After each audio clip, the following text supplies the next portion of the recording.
Welcome back to the Chad DiMera Channel, your ultimate destination for all the juiciest days of our lives news, rumors, and deep dive analyses.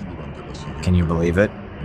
After 15 long, agonizing years, Lexie Carver has finally returned to the land of the living. Seeing her walk out of those dark, dusty DiMera tunnels and completely crash Stefano's will reading was an absolute jaw-dropper. It was the ultimate soap opera cliffhanger. For weeks, we have been watching EJ DiMera and Dr.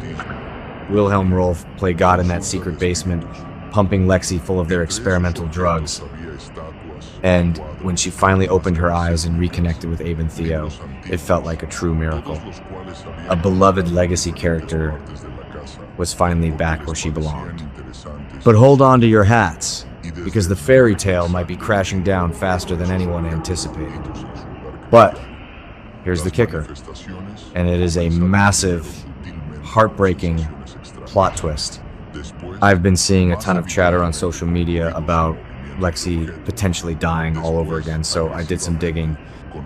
I reached out to our exclusive behind-the-scenes insider, and they dropped a massive bombshell on me. Our source confirmed that actress Nikki Crawford was only hired for a strictly limited 6-month stint. That's crazy. According to the leak, Nikki Crawford taped her scenes as Lexie from April to September of 2025. Since Days of Our Lives shoots about 9 to 10 months in advance of the air date, we are currently watching the episode she filmed last July. This means we only have a few more months of Lexie on our screens before she exits again. The actress wrapped her time on the show 8 months ago. So, what does this mean for Lexie, Abe, and Theo?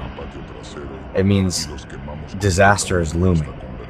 Let's be real for a second and look at the actual science behind this so-called miracle. Dr. Rolf's resurrection formula is famous in Salem, but it is absolutely never perfect. A lot of fans think Rolf is a genius, but I'm telling you, he is a reckless madman who leaves a trail of broken minds in his wake. Think about the history here. When Will Horton was brought back from the dead after being strangled by the necktie killer Ben Weston, his memories were completely wiped out for a very long time. When Stefan DiMera was resurrected, he spent months thinking he was his twin brother Jake. And let's not even get started on Megan Hathaway. Sure, she came back without major physical complications, but she returned completely unhinged and crazy. Rolf's track record is deeply flawed, and applying his unstable science to someone who has been dead for a decade and a half is a recipe for absolute tragedy. And you won't believe what happens next when we factor in the specific medical history of Lexie Carver. We have to remember exactly how she died back in 2012. Lexie didn't just pass away in her sleep. She suffered a slow, agonizing death from an inoperable brain tumor caused by prolonged exposure to toxic gases in those very same DiMera tunnels. To combat this, Rolf combined his traditional resurrection serum with a new, highly experimental drug called Versivix. Now, we know Versivix is powerful. It's the same miracle drug that pulled Bo Brady back from the brink of death when he was suffering from severe sepsis last summer.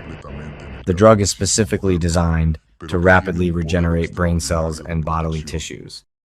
But regenerating the brain of someone who died of a massive cancerous brain tumor, that is playing with a biological fire that EJ and Rolf cannot control.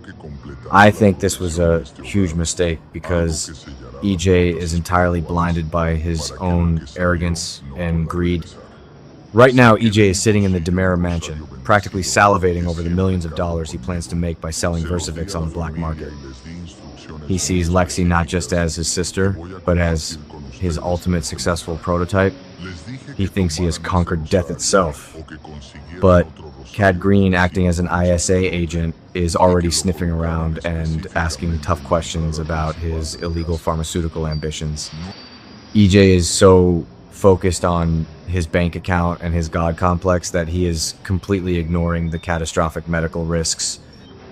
What happens when the Versivix starts to degrade? What happens if the rapid cell regeneration actually causes Lexie's aggressive brain cancer to return faster and stronger than before?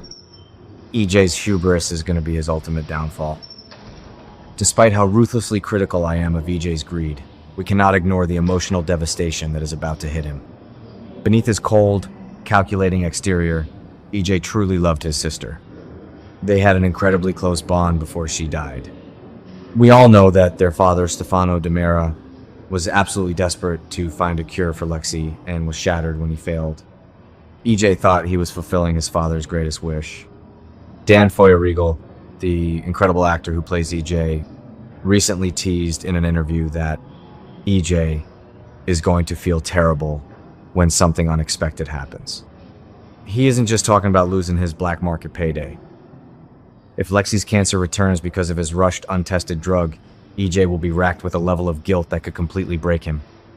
Losing Lexie a second time, knowing his own science failed her, will be a crushing blow to his arrogant soul.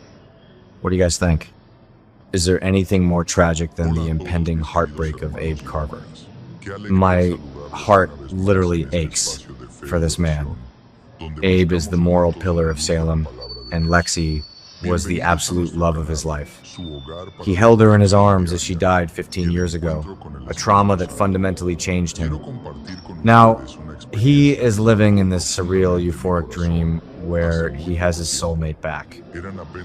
But he is already torn. He is constantly worrying about his current wife, Paulina Price, who is an emotional wreck over this impossible love triangle. If Abe has to watch Lexie deteriorate and die all over again, it will destroy him. It is a level of psychological torture that no legacy character should have to endure twice. And we absolutely have to talk about Theo Carver. This poor guy has been put through the emotional ringer. Theo has autism, and he relies heavily on stability and truth. Yet, he was manipulated into keeping EJ's massive, dark secret about Lexie being in that pod. Theo betrayed his own father's trust, lying to Abe's face just to protect EJ's twisted experiment. He did it because the hope of getting his mother back was too powerful to resist. If Lexie's resurrection is only temporary, Theo's entire world is gonna shatter into a million pieces. The guilt of keeping the secret, combined with the fresh, agonizing grief of losing his mother again, might send Theo into a downward spiral that he cannot recover from. It makes me furious just thinking about how EJ used his own nephew's vulnerability. This is exactly why I passionately defend Chad DiMera and his grounded approach to life.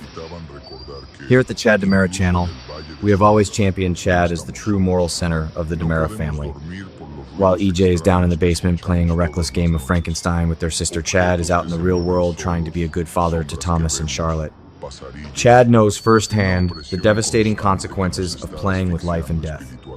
He lived through the agonizing trauma of Cat Green masquerading as his dead wife, Abigail.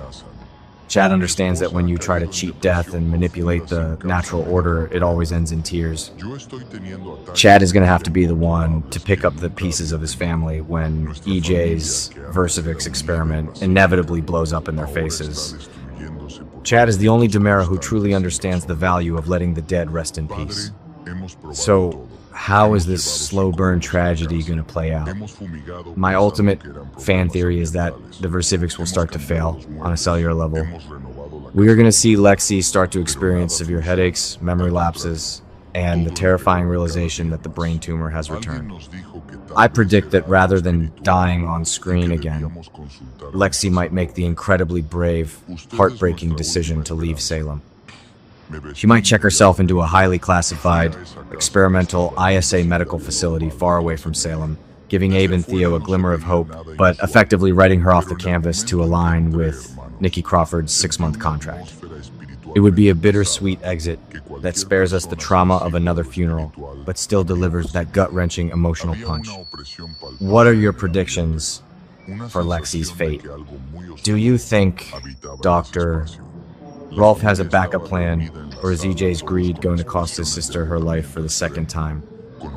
Drop your theories in the comments below, smash that like button, and make sure you are subscribed to the Chad DiMera channel for all the latest, most passionate Days of Our Lives coverage.